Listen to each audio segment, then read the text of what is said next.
নমস্কার, কেমন আছেন আপনারা? আশা করি ভালোই আছেন। ইথানল পেট্রোল নিয়ে আজকে আপনাদের দ্বিতীয় একটি ভিডিও আপনাদের সামনে তুলে ধরব। এই মুহূর্তে সবচেয়ে বড় খবর যেটা হলো, ইথানল পেট্রোল যেটা ভারতবর্ষ থেকে রপ্তানি হয় ভুটানে, সেই ভুটান কিন্তু ইথানল পেট্রোল নিতে চাইছে না এবং এটা সবচেয়ে বড় খবর। অনেকেই জানে না হয়তো, শুধু ভারতবর্ষ বিদেশ থেকে তেল আমদানি করে তাই নয়, ভারতবর্ষ কিন্তু বিদেশের তেল রপ্তানিও করে এবং তাদের রপ্তানিকৃত যে দেশ আছে তার মধ্যে একটা দেশ হলো ভুটান। ভুটানে কিন্তু ভারতবর্ষ তেল রপ্তানি করে এবং ভুটান সরকার কিন্তু এই E20 তেল নিতে চাইছে না তারা।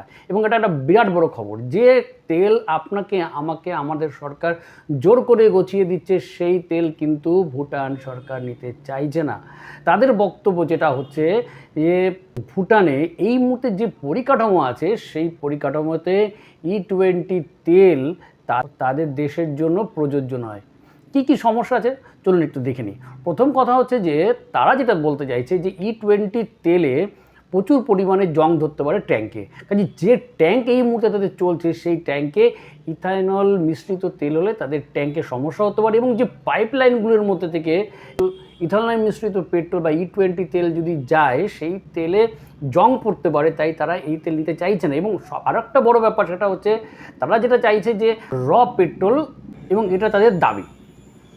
আরও একটা কারণ হচ্ছে যে সমস্ত পেট্রোল চালিত যানবাহন আছে যেগুলো তাদের দেশে চলে, সেই যানবাহনের সঙ্গে E20 খাপ খাচ্ছে না বা খাবে না, এটাই তাদের ধারণা বা সংশয়। এবং এই সংশয় শুধু আমার আপনার নয়, বিশেষজ্ঞরও কিন্তু একই সংশয়।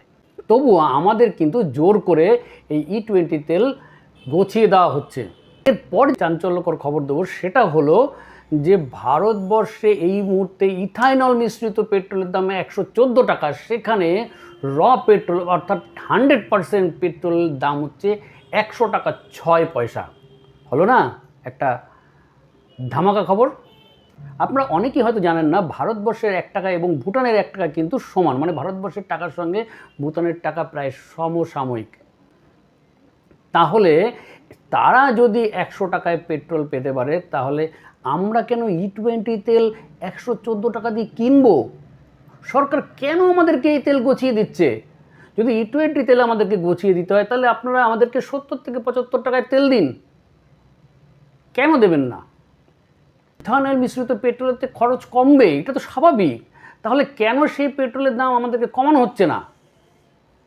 তাহলে যে এক্সট্রা টাকাটা আমাদের কাছ থেকে নেওয়া হচ্ছে ইথানল মিশ্রিত তেলে, যে 20% ইথানল মিশিয়ে যে তেলটা আমাদেরকে দেওয়া হচ্ছে এবং তাতে যে 114 টাকা নেওয়া হচ্ছে, এই টাকাটা তাহলে কাদের পকেটে ঢুকছে?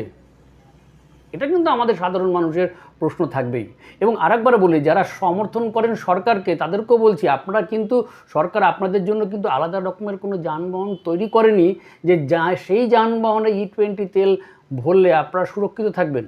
একদমই নয়, আপনাদের ধারণা একদমই ভুল। ইথানল মিশ্রিত তেলে যেটা হতে পারে সেটা হচ্ছে আপনি এই মুহূর্তে যে মাইলেজ পাচ্ছেন তার 10% মাইলেজ কমে যাবে। অর্থাৎ আপনি যদি আগে 50 কিলোমিটার মাইলেজ পেতেন, এখন 45 কিলোমিটার মাইলেজ পাবেন। এবং আরও সমস্যা হতে পারে, সেটা হচ্ছে আপনার ইঞ্জিনে জং পড়তে পারে, ইঞ্জিন খারাপ হতে পারে, কারণ ইথানল মিশ্রিত তেলে ময়েশ্চারাইজার ক্যাচ করে এবং যার কারণে আপনার ইঞ্জিন এবং ইঞ্জিন ট্যাঙ্ক ক্ষতিগ্রস্ত হতে পারে। তবুও আমাদেরকে এই ইথানল মিশ্রিত তেল জোর করে আমাদের পেট্রোলের গাড়িতে ভরে দেওয়া হচ্ছে কার সাথে? এটার প্রশ্ন তো আমাদের সাধারণ মানুষের থাকবেই।